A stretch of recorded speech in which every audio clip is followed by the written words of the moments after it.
Chapter 3. "What is it?" Danielle demanded. "Tell me." Caroline raised her eyes.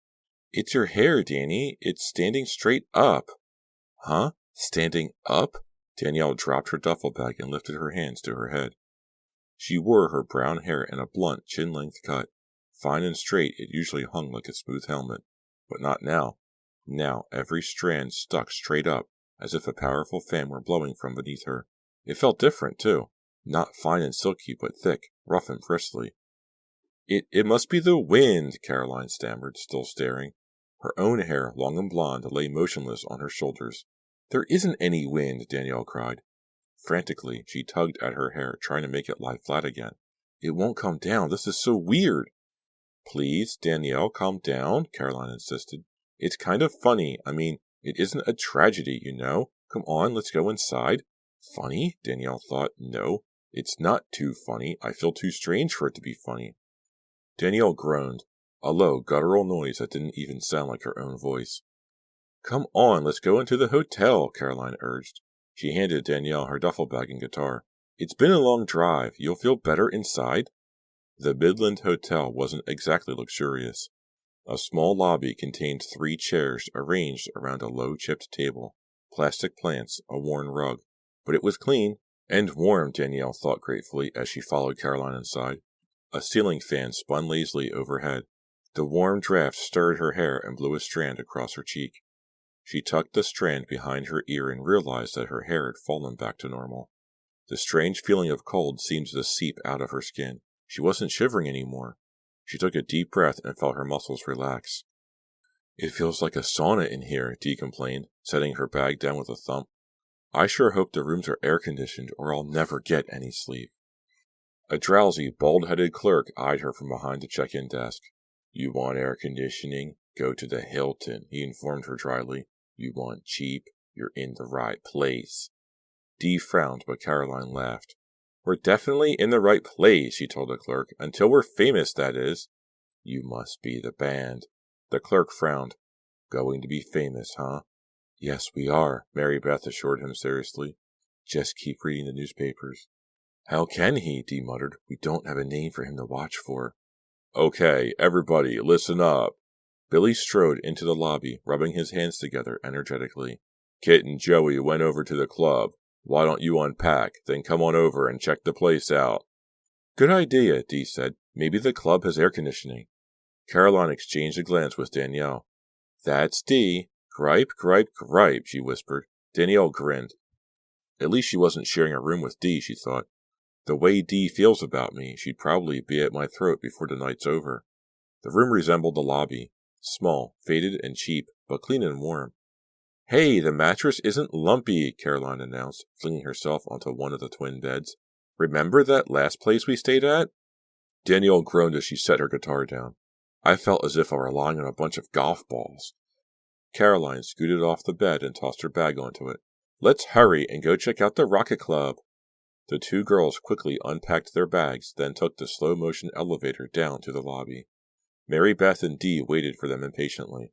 Caroline and Mary Beth hurried toward the door, but Dee hung back a second, grabbing Danielle by the arm.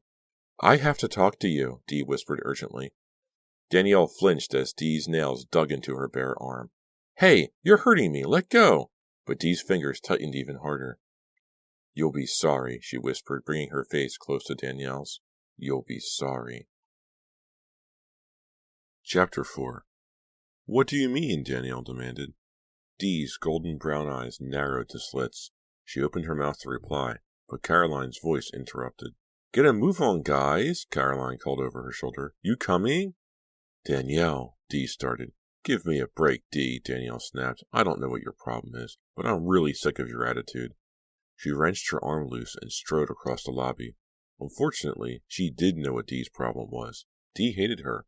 "What was that about?" Caroline asked as she pushed open the door. "Dee's ego," Danielle replied. "She still can't handle your being in the group?" Danielle nodded. "But I've decided to ignore her little outbursts from now on. Let's forget about it, okay?" As they crossed the street, Danielle began to shiver again. She picked up her pace, anxious to get inside. Billy was waiting for them inside the Rocket Club. "This place is fantastic," he shouted over the blare of music from the jukebox. and it holds over 100 people. Biggest club we've ever played.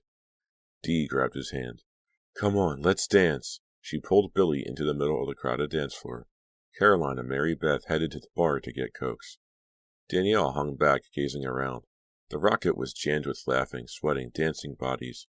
Ribbons of green and purple neon lights staked across the ceiling and up and down the walls. Music thundered in her ears. Danielle skirted the crowd and found an empty table about the size of a quarter. She sat down on a wobbly chair and gazed at the low stage. Couples were dancing to CDs tonight, but tomorrow we'll be up there, she thought. She smiled eagerly. Wow, I like that smile, a voice purred in her ear. Danielle jumped. Joey leaned over. His long, curly black hair brushed her cheek. Joey, she edged away. Sneak up on me, why don't you? He chuckled and sat astride the other chair. How come you never smile like that for me? He asked. Danielle wasn't in the mood to flirt, not with Joey anyway. You drive too fast, she told him. You deliberately try to scare me. I know you do. Joey stuck his dark glasses on top of his head and peered at her with his gray eyes. How about if I slow down? He offered. Danielle shook her head. Oh, give me a break. Joey shifted his chair closer. Let's dance, okay? I'm not a bad guy, really. Thanks, but I don't think so, Joey. I'm kind of tired from the drive. You didn't look tired a minute ago, Joey commented. His arms snaked around the back of her chair. His fingertips brushed her bare shoulder. I was thinking about tomorrow, Danielle explained. You know, playing in front of a crowd like this. Joey kept rubbing her shoulder. How about playing for an audience of one, he suggested softly. We could go to my room. You could sing for me. Annoyed, Danielle shrugged his hand off her shoulder. Give it up, Joey, okay? She faked a yawn. I think I'll go back to the hotel and get to sleep. Danielle scooted her chair back and stood up. Joey grabbed her arm. You know what I think? He asked. I think you're scared. He grinned and wiggled his eyebrows. Nothing to be scared of, Danny. I don't bite. Come on, take a chance. I'm not scared, Joey, Danielle replied sharply, but I'm starting to get really angry. Billy suddenly appeared across the table. Something wrong, he demanded. Joey quickly let go of Danielle's arm. Nothing's wrong, he told Billy. Everything's cool. Good. Billy jerked his thumb over his shoulder. Kit needs some help backstage, he informed Joey. Something about the wiring. Joey nodded unhappily. Right. He pointed a finger at Danielle. Save a dance for me, okay? When you're not so tired. Danielle let out a sigh of relief as Joey left. He comes on kind of strong, doesn't he? Billy remarked, taking Joey's chair. Strong isn't a word, Danielle replied, shaking her head. He comes on like an animal. Yeah, I guess, Billy agreed. I'll talk to him about it. No, don't, Danielle told him. I can handle Joey. But could she handle Dee? Danielle wondered. Billy frowned. If he bothers you again, let me know. Joey knows not to mess with me. No one would ever mess with you, Billy, Danielle teased. Enough about Joey, Billy replied, tapping the tabletop. What do you think of the club? It's great, Danielle exclaimed. Before Joey came over, I was imagining standing on the stage in front of a crowd like this. Nervous? Billy asked. His dimple flashed in his cheek. Always, she confessed. I try not to be, but I can't help it. It doesn't show, he assured her, leaning close to make himself heard over the music. You've got great energy on the stage, and you're a terrific singer. The band's lucky to have you. Thanks, but I'm the lucky one, Danielle said. I never thought I'd get a chance like this. She gazed around the crowded room, smiling. Then she saw Dee. Even from across the room, Danielle could see the angry glitter in Dee's eyes. Dee's glance shifted to Billy, then back to Danielle. Oh, great, Danielle thought. Does Dee have something going with Billy? Hey, guys. A voice interrupted Danielle's thoughts. She glanced up and into the pale blue eyes of Kit Cragen, the band's equipment manager. Kit was definitely one of the best-looking guys around, Danielle thought, smiling at him. Tall, with high cheekbones and a strong jaw. Dark, dark hair, and those ice-blue eyes ringed with long black lashes. Hey, Kit, Billy said. Got the amps up. Kit nodded. I was worried about power for the bass amp. That sucker takes a lot of juice, but it checked out okay. Now I can relax. Going back to the hotel, Billy asked. I could use a walk in some air first. Kit turned to Danielle. I noticed a little park when we were driving in. It's about 2 blocks away. Feel like taking a walk with me? Danielle was surprised. Kit hadn't paid much attention to her. He was nice, but kind of distant. How about it? Kit asked. Danielle felt herself nodding. She couldn't have said no if she'd wanted to. A walk sounds great, she answered, especially after riding in a van for so long. Kit smiled as Danielle stood up. No wonder all the fans scream when they see him, she thought. Whatever Kit's magic is, it's working on me, too. She glanced at Billy and caught a surprised look on his face. He must think I'm acting like a groupie, she thought, secretly pleased. See you back at the hotel, Kit told Billy. He took Danielle's hand and guided her through the maze of dancers. As they neared the door, Danielle spotted Dee. Dee had her eyes on Kit, an intense expression on her face. It's not Billy she wants, Danielle suddenly realized. It's Kit. Dee's jealous of my singing. Now she's going to be jealous about Kit. Dee's gaze followed Kit all the way to the door, but he didn't seem to notice. Outside, Kit kept hold of Danielle's hand. His grip was firm and warm, but Danielle shivered. Cold? Kit asked, turning to her. A little. Danielle glanced up. No more clouds to block the moon. Kit released her hand and slipped his arm around her shoulder. Shall we get you a sweater or something? It's not the wind, Danielle thought. There isn't any wind. It's me. When they reached the park, Kit led her to a stone bench. It was surrounded by trees. Silvery moonlight filtered through the leaves. It's pretty here, Danielle commented, trying to sound enthusiastic. Quiet, too, Kit snickered. Maybe I'm in the wrong business. The noise really gets to me sometimes. Danielle forced a smile. What is going on? She asked herself. Here I am alone with Kit. I should be really excited. Instead, she felt cold and strange. She raised a hand to her hair. She could feel it bristling again, but Kit wasn't looking at her. His blue eyes were fastened on Danielle's. They glowed with intensity. I've been wanting to be alone with you for a long time, Danielle, he whispered. He smiled and leaned forward. All Danielle could see was light in his eyes. Kit leaned even closer and kissed her. Danielle kissed him back. You've stopped shivering, she thought to herself. You're warm again. She felt the blood rushing through her veins and kissed him harder. Harder. He seemed a little surprised, but pressed his lips against hers. Danielle shut her eyes and kissed him harder. Kit screamed as Danielle bit down hard on his lip. Chapter 5. Gasping, Kit leaped up from the bench. He uttered a groan and gently pressed a hand against his lips. What have I done? Danielle wondered, suddenly trembling all over. Why did I do that? She gazed up in horror. Blood trickled from Kit's lips between his fingers. The blood shone black in the moonlight. Danielle, Kit whispered hoarsely. His expression revealed his confusion. Why? I'm sorry, Danielle choked out. She jumped to her feet, her heart pounding. I don't know what happened. I'm sorry. Kit held out his hand, but Danielle pushed past it. Then, almost without realizing it, she started to run through the cold silver moonlight toward the hotel. She swallowed hard, once, twice. She could taste Kit's blood in her mouth. Why did I do that? She asked herself again. Why did I bite him so hard? Why? Why? A frightening thought made her shudder. I enjoyed it. I enjoyed biting his lip as hard as I could. The hotel clerk glanced up as Danielle raced breathlessly into the lobby. She turned her face away and hurried to the elevator.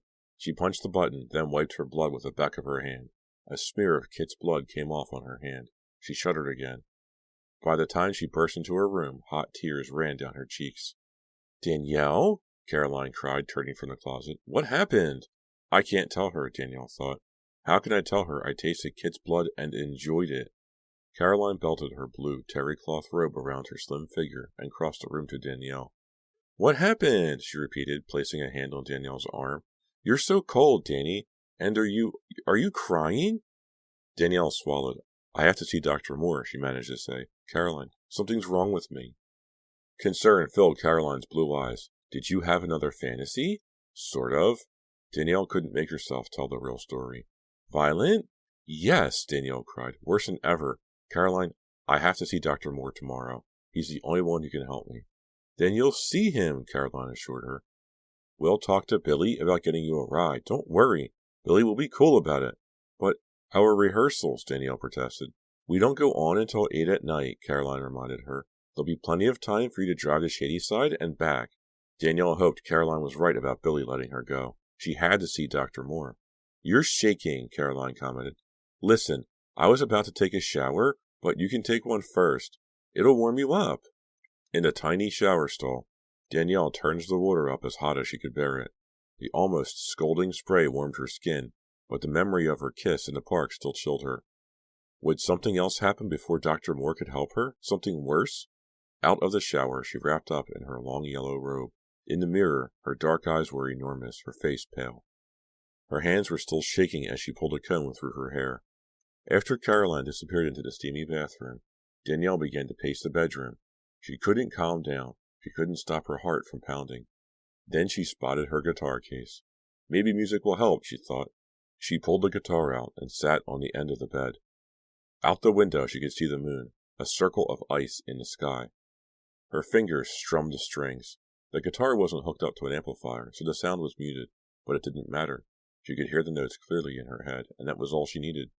She kept strumming, no tune at first, just a few soft chords. But as she gazed at the moon, she heard a melody in her mind, a melody and lyrics. With no hesitation, no searching for the right note, she played and sang her new composition. Bad moonlight falling over me, bad moonlight shining down on me, bad moonlight makes me feel so strange and new. Bad moonlight falling over me, bad moonlight shining down on me, bad moonlight, I want to die for you. How totally weird, Danielle thought as she finished. I'd never written anything so easily. It was like magic. Danielle, that song, it's awesome, Caroline exclaimed from the bathroom doorway. When did you write it? Just now, Danielle told her. It sort of came to me, all at once. I didn't even have to work on it. Do you really like it?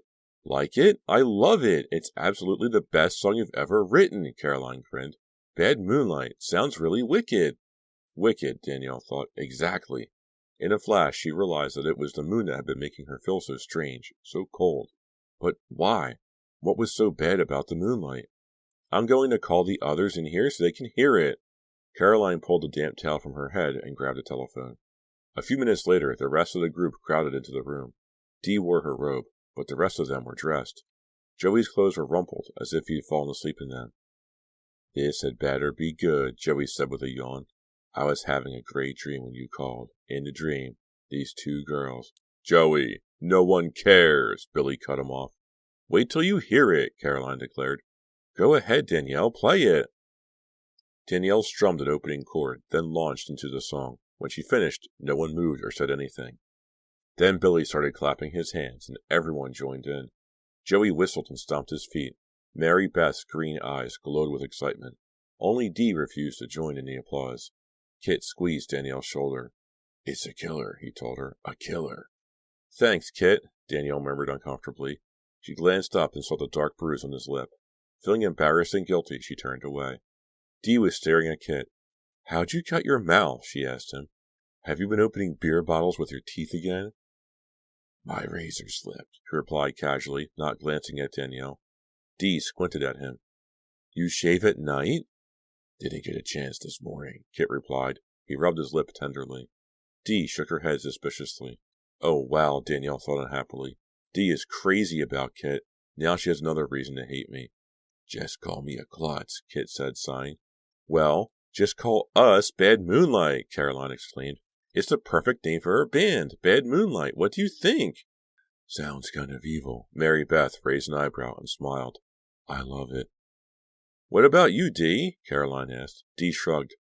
Like anyone cares what I think, she replied with a scowl. Hey, this is excellent. We have a name, Billy exclaimed. Now I can tell the club manager how to introduce you. And speaking of the club, he added, we've got rehearsal at 8:30. That's a.m., not p.m. Everybody better get some sleep. The group made their way out, and Caroline followed them. I'll talk to Billy about getting you a ride to Shadyside tomorrow, she called to Danielle. Alone in the room, Danielle put her guitar away. She felt edgy, tense. She climbed into bed and closed her eyes. Immediately she saw Kit standing in front of her, his lip bleeding, the blood black in the moonlight. Think about something else, Danielle scolded herself. Anything else. She turned onto her side, bunching the pillow under her head. She thought about her new song, Bad Moonlight. Strange. She'd never written anything like it. Was it really a killer song as Billy had said? Did they all really think it was as good as they said? Thinking about how easy it was to write the song, she drifted to sleep. An animal wail shattered the silence. Danielle's eyes snapped open. Did she dream it? She waited, alert, listening. Oh, Danielle realized it hadn't been a dream. She held her breath as another frightening howl rose up outside her window. "What's out there?" she cried aloud. "What's making that hideous sound?" Chapter 6. Silence. Then another high-pitched howl. "Caroline," Danielle whispered, "do you hear that?" No answer from the other bed. Danielle fumbled for her clock on the bedside table. Midnight. She'd been asleep for only 20 minutes. Is Caroline still talking to Billy about my ride? Danielle wondered. Another howl, mournful this time, the howl of a wild animal. So close, so very close. Joey flashed into her mind. Joey was always tossing back his head and howling like a wild wolf. Danielle crossed the room in the dark. Reluctantly, she pulled up the blind and peered out the window. Cold, bright moonlight poured over the buildings and the street. Danielle's scalp prickled. To her surprise, she felt a sudden urge to run outside, to join in the howling. "No," she scolded herself. "What are you thinking of?" She pulled the shade down, covering the window. Back in bed, she curled up and tried to ignore the howls. Another sound made her sit up, a soft, urgent rap on the door. "Danielle!" Dee's voice, calling in a hoarse whisper. "Danielle, I have to talk to you. Now." Danielle held her breath and settled back down. No way, she thought angrily. No way I'm letting Dee in. Why should I talk to Dee? Danielle asked herself. So Dee can tell me about how she hates me for joining the band and being the lead singer? Danielle already knew Dee was her enemy. She didn't have to hear Dee spell it out. "Danielle," Dee whispered again. "I know you're in there." Her knuckles rapped on the door. "Open up, Danielle. Now." "Go away," Danielle silently begged. "Just go away." After a few more raps, Dee gave up. Silence in the hall. Outside, another frightening howl cut through the still summer air. Danielle tightened her grip on the steering wheel of the borrowed car and peered anxiously at the road sign up ahead. 40 more miles of Shadyside. In less than an hour, she'd have a talk with Dr. Moore. Caroline was right. Billy had been cool about letting her take off after rehearsal. He knew one of the waiters at the club and talked him into letting Danielle borrow his car. Danielle shook her head. Billy was probably glad to get rid of her. She'd been rotten at rehearsal. Her timing stank and her voice sounded puny. Her fingers felt clumsy as sausages on the guitar strings. "Hey, don't think about it," Billy told her during a break. "A bad run-through means a good show." "Well, in this case it means a great show," Danielle joked. "This run-through is really the pits." Of course, Dee had given Danielle a hard time. "What's your problem?" Dee demanded. "Wild night?" "No, I crashed early," Danielle told her.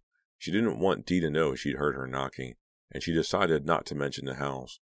No one else in the group had mentioned hearing them. They all looked wide awake and rested. "It's just nerves. I'll be fine tonight." Dee glared at her, but kept quiet. "You'll be better than fine," Kit told Danielle, as he untangled the cord on the guitar amp. "Your new song's going to kill everyone." Danielle felt her face flush. How could Kit be so friendly after what she'd done to him? She wished she could go back in time and erase it. She felt a powerful attraction to Kit, but even though he still smiled at her a lot, he probably never wanted to be alone with her again. Sighing, Danielle steered the car around a curve on the road. Forget about Kit for now, she told herself. Get to Dr. Moore. Get help. Half an hour later, Danielle joined the stream of cars on Division Street in Shadyside.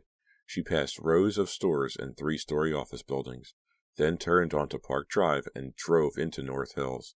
She wished she could visit her brother and her aunt, but there wasn't time. Once she saw Dr. Moore, she had to drive straight back to Midland. Dr. Moore's office was in his house, a huge gray Victorian near the river. Danielle pulled the car to a stop under the side portico and ran up the steps to the door. A bell announced her entrance. The receptionist wasn't at her desk. Danielle flopped down in one of the soft beige chairs and picked up a magazine. Almost immediately, she tossed the magazine aside and jumped up. She was too nervous to sit. Something's happening to me, she thought. Something bad. I have to find out. And why? "Danielle?" A smooth, deep voice broke into her thoughts. "Dr. Moore!" Danielle stopped pacing and spun around. The doctor stood in the door of his office, a tall bear of a man, with a fringe of graying hair around his head, bright blue eyes beneath bushy gray brows. His clothes were always slightly rumpled. His glasses were always smudged. "I tried to call, but the line was busy," Danielle explained. "I know you've got other patients, but you have to squeeze me in." She tried not to sound desperate, but her voice came out shrill and breathless. Dr. Moore waved her toward his office. Another patient canceled. Come on in, Danielle. The tall French windows of the large room faced the backyard. A small swimming pool filled the center of the yard. A line of trees separated the pool from the river. Bookcases lined 2 of the office walls. Colorful posters of flowers hung on the others. 2 deep, soft armchairs faced the desk. Dr. Moore motioned Danielle into one of the chairs, then sat on the edge of his desk. What happened? He asked.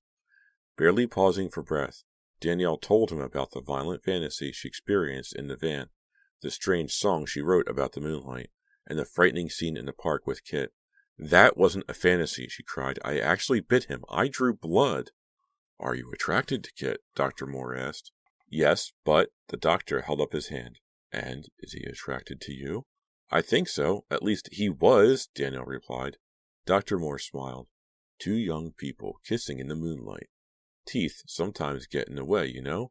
Perhaps Kit turned his head slightly? Danielle felt a surge of hope. It's highly unlikely that you acted violently, Dr. Moore assured her. Maybe you're right, Danielle agreed, but what about these terrible fantasies I have? They're so violent. Yes, let's think about them, Dr. Moore suggested. Ready to clear your mind? Danielle nodded and closed her eyes. The doctor started to hypnotize her. He'd done it many times. I want you to start counting backward from 100, Dr. Moore whispered. Shut everything out of your mind as you count. You will feel yourself relax with each number. Obediently, Danielle began to count. 100, 99, 98. You're feeling much more relaxed now, the doctor said, his voice almost a whisper. Your breathing is deep and steady. As Danielle kept counting, she felt herself sink into the soft cushion. Her hands rested lightly on the chair arms.